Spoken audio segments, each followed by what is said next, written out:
Hey guys, Cadams Tech here. Wanted to do a little bit of a different video style today. Taking this opportunity to go on a brisk walk before work this morning. So today's video topic is being laid off as a developer. There are a lot of layoffs going on. Doesn't look like it's clearing up anytime soon. I still hear about it to this day, which right now it's September of 2023. And wanted to tell you guys a little story. So let's see, when was it? The beginning of this year, I think it was around, so it was like April. I was actually laid off. So I worked at a New York-based agency, and apparently they went through a huge hiring process where they just hired a ton of developers all at one time. And then a year after I started working there, even though I was told I was doing a good job, I received a raise, everything like that, I was one of the unfortunate few that were laid off. The way they decided, it seems, is they laid off the newer people, the newer hires, people that were hired within the last year or less. All of the people that have been there for years did not appear to get let go. So that was an interesting way of going about it. I would personally think that you would let someone go based on productivity, based on how good they're doing at your company, in relation to maybe getting along with people. That means coworkers, clients, the amount of work output they're doing, the quality of work they're doing. But that was not the case. It happens. And I know some people that have said they've been let go 2 or 3 times since they've started their software engineering career, which is crazy to me. But I guess the longer you do it, the more likely you are for that to occur to you. So that's why I want to talk to you about this next part of the video, which is basically keeping up to date with your skills and doing everything you can to make sure that your odds of being laid off are reduced. In my case, I don't think much would have helped. I think they've pretty much already came up with the system, and that's how they do it. I've heard that this company has done it several times before. They hire people when there's high demand, work demand, and then once it slows down, they'll lay people off, and they go through this cycle. And I think shortly after I was laid off, maybe a few months later, they started hiring a bunch of people again because work demand increased. Okay, so the next part of this video is essentially, what did I do to bounce back after this? Well, I'll tell you, I wasted absolutely no time. The very same day that I was laid off, I got an interview, and I interviewed at a company. The very same day. How did I accomplish this? Well, networking. The very next day after my layoff, I didn't sit around and feel sorry for myself. And I know this is hard to do for a lot of people, but I didn't. I was so motivated. I was super motivated to get another job, especially in a time when it's supposedly really hard for developers to get a job, since mass layoffs were happening in big FAANG companies. So you have them to compete with. So a lot of what I did is I followed my interview tips that I posted in other videos. Look at my, how to interview as a junior developer, how to interview as a mid-level developer videos. I followed a lot of those tips that I created my own self from interviewing quite often. So I would say networking is massive. First thing I did was I told my group of friends in Slack. I'm in a small group of friends who are really, really good developers, and I let them know the situation. Some of them, a lot of them, not some of them, a lot of them, I would say about 10 of them, told me to apply to their companies. They put in a good word for me.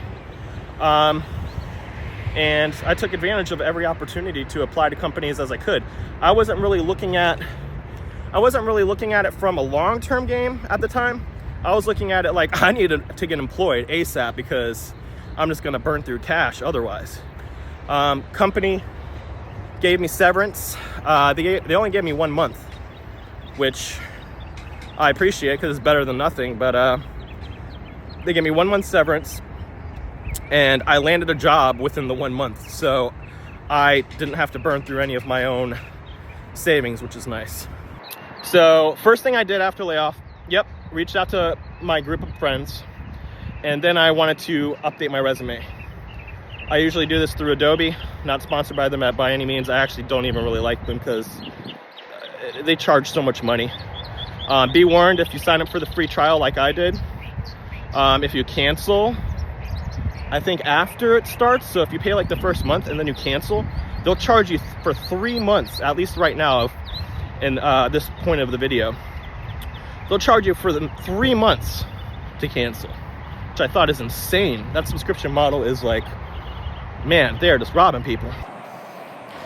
All right, so yeah, networking, huge. Update your resume. What I did was, I was open to all kinds of jobs. I was open to front-end job, back-end job, full-stack jobs. The broader range skills you have, the better. You want to get deep with some skills. Like for me, for instance, I go pretty deep with React and TypeScript. Those are my bread and butter. I did have quite a bit of PHP experience, but it seemed like I landed no PHP interviews whatsoever, which I'm very happy about because personally, I like staying away from it these days. We can get into that in another video. Nothing against PHP, it's still a great language. The last 7 years of my career have been a lot of PHP and React, but now I am in the Node.js and React world, which I think is pretty cool. Okay, so big tips for resume. Resume, I had about 3 or 4 different resumes. I had one resume where I made it like the meat, what I want on all of my resumes. And I had another resume. So I had one resume that was like the core. It's like the real core of my skills. If I were to get hired for a job, what would I want them to see on my resume? And what technologies would I want to work in the most? Then I had some other resumes where I kind of bulked up on some of the skills that I was open to working in, that I've worked with before, but maybe I wasn't super strong with. So in my core resume, I listed out some technologies, and then for the descriptions, I essentially listed out the projects that I worked on and what I did on those projects using those technologies, which is huge because employers really want to see you using their stack and what technologies and what you have done with those technologies. A recruiter told me that they really like seeing that you worked with APIs on the resume, which to me I thought was a given. Being that I'm a full stack developer, I mean, I don't see how you can't use APIs in today's day and age, but they explicitly wanted me to put that you have worked with APIs on your resume. So I did that. I think part of the reason is because of the indexing that goes on with resumes when you submit it. So they have like machines that will run through your resume a lot of the time, and they look for certain keywords. And having API in there, I guess, is a huge keyword. So I had 3 or 4 different resumes. One of them, they're all focused with React and TypeScript. And then my first resume, I did a lot of PHP. So I had PHP in every single job, TypeScript and React in every single job. And then here and there, I'd mention like Node, Python, things like that. But I don't get too deep into that. It seems like a lot of employers really want you to use their specific stack and show that you have experience with their specific stack, especially once you get to senior level like I am. Mid-senior. So next part. Outside of resumes, I'll do a video on this if you guys are interested. I've found really great success with my resumes. I would say about 75% of the jobs I applied to, I landed an interview at, which I think is pretty crazy because I've heard stories of people applying to 100 jobs and haven't landed a single interview. Okay. Sorry if I'm a little scatterbrained during this. I'm walking, I'm looking around for cars, making sure I don't get hit, and I'm trying to focus on this last minute video that I decided to create, spur of the moment. Okay, so next part is, how do you land the interviews? Well, resume really helps, so make sure that your resume looks good. Get other people to proofread it for you, make sure that they think it looks good. Don't be too wordy on it. Try and keep it to 1 page or so. but pack it full of a lot of good information. And don't spend too much time listing out tons of technologies all over the place. Just put your list of technologies, and then for each of the jobs or each of the sections, descriptions, make sure that you, let me give it to you real quick. Nothing crazy over here actually, but I'll get to a cooler part of town soon. Make sure that you pack it full of information up and go in depth as to what you did with those technologies. That's the important piece. Okay, next part is to make sure to go to somewhere like Indeed. Look at jobs that meet your criteria in your area, or it could be completely remote or whatever you're open to. Make sure you network with people. Talk to friends on your Slack if you have a developer group in your area, or you have a group of developers in Slack. Talk to LinkedIn, make a LinkedIn post letting people know you're looking for work. Put that open to networking flag on LinkedIn. I would say don't be closed off to going to a meetup. If you have a local developer meetup in your area, or even if it's online, don't be scared. Try and go there and just talk to people. Let them know you're open to work. Tell them about your experience. Also, I'm getting to a busier part of town now. I'm getting right into the central Ybor section here in a second. Really cool area. All right, that aside, make sure to, so the first stage is usually the phone interview. Make sure to have, sound friendly. Last thing you want to do is talk over them. So make sure when they're speaking to not speak over them, to just hold your lips shut and let them speak. And follow my other interview tip videos. Check them out. I think those have a lot of what I did actually, so do that. I think the key piece is basically making sure that resume looks good, and sit at your desk from 9 to 5. Honestly, if you just were laid off, then sit at your desk to 9 to 5 and act as if you're currently working. Do everything you can. Brush up on skills that you might want to, that you're interviewing for.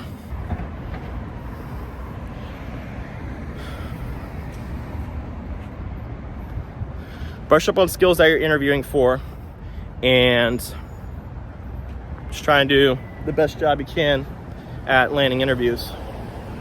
Let me think what else here.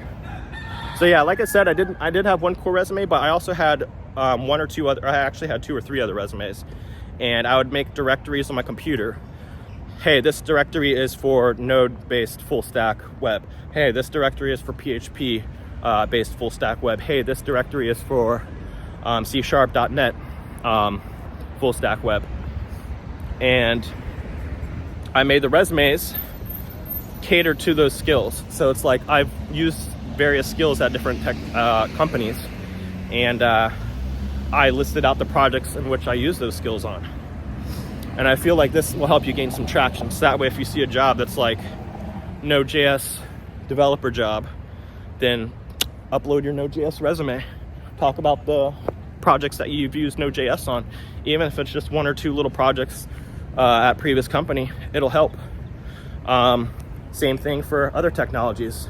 If you don't have to have this. This isn't absolutely crucial, but I find it does open the doors. It does broaden the pool of jobs that you can apply to. All right, yeah, so check out those other interview videos that I created. When you're in the interview, just try to be as friendly as possible. Smile, look the web camera dead in the center. Make sure you're making eye contact, like I probably haven't been half of this video because I'm looking around, but I think those tips are crucial. I think also during the process, don't let stress get to you. Try and go on walks. I find going on, like how I'm doing right now, go on a nice long walk pretty much every single day that you're laid off. I tend to do about a 1-hour walk, which is around 3 miles at this pace that I've been walking. I just walked from downtown Tampa to central Ybor and then vice versa today.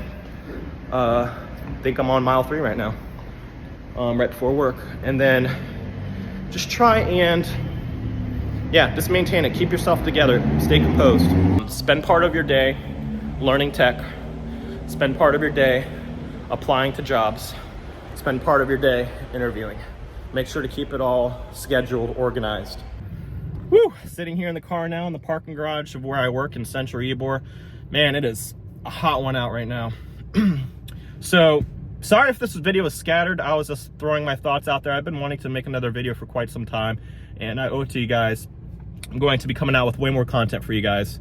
I have a lot of ideas.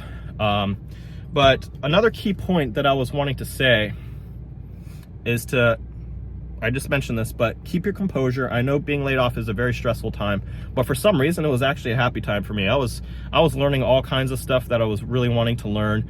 I was interviewing. I interviewed at quite a few places. I ended up having 4 job offers. I took one short term because I wanted to land something immediately.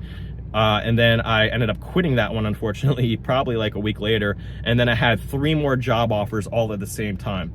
I ended up accepting one, and then the same day I regretted accepting that one.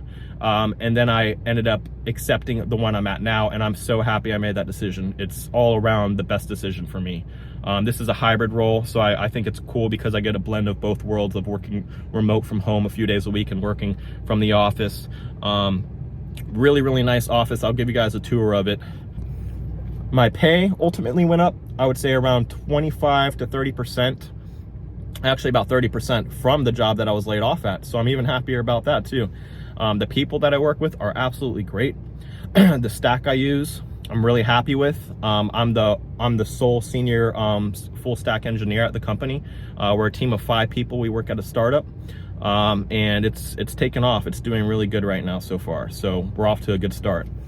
Yep, make sure to split up the day for when you're laid off. Sit at your desk from 9 to 5, take it seriously. Don't mess around doing other stuff. Like pretend and act as if you're at work, and spend part of your day, maybe like 2 hours a day, 3 hours a day, studying, bulking up on those skills that you really want to learn and really want to showcase on your resume. But don't spend too much time doing that. Spend part of your day aggressively applying for jobs. Go scour Indeed, network with people on Slack, network with people on LinkedIn, network with people on at meetups. Do all of the networking you can part of your day. I would say spend 2 hours a day, maybe 3 hours a day doing that. And then spend maybe 2 hours, an hour a day exercising. I would say walking, I would say running, whatever you guys want to do, because that'll help your mental stability. That'll help your stress levels. That'll help everything, and it'll help you collect yourself and go into that interview in a good mindset and not, down in the dumps, hopefully. And try to slow down your spending rate. Slow it down. Only cut back to and spend on the absolutely crucial things. No eating out, no living like you were before you were laid off. Just cut it down. You have to. Cancel some subscriptions if you need to. Do everything you can to not blow through the money that you have saved. I think those are the biggest tips, really. Those are what really worked for me. I would say I probably landed, I told you, I landed an interview the very same day I was laid off, which I thought was actually kind of crazy. But usually, it starts off with the phone interview, and then they move on to the next thing. And what was weird in this economy too is I've interviewed at a few places, and they said they really wanted to hire me, but they couldn't right now. They were being honest. They're like, I'm going to be honest with you. We're just looking for people that we could hire once this economy situation is in a better state. And I got that like 3 or 4 times. It was insane. Otherwise, I felt that they genuinely would have wanted to hire me because they even told me that. And they said they wanted to keep me in mind once things are better with the economy. So it was weird. It's like people are interviewing you just for the sake of interviewing you. But I got extra experience doing that too, and whatever. I mean, it is what it is.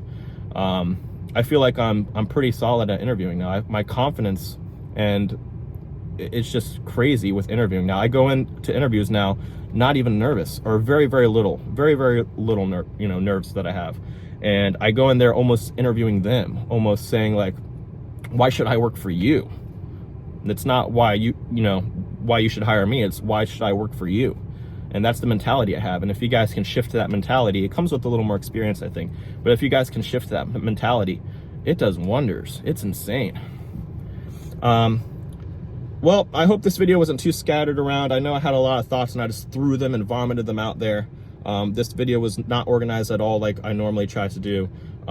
Just having a conversation as I would if I was just in person with someone, with you guys. And I really appreciate all of you. I'm going to come out with far more videos far sooner.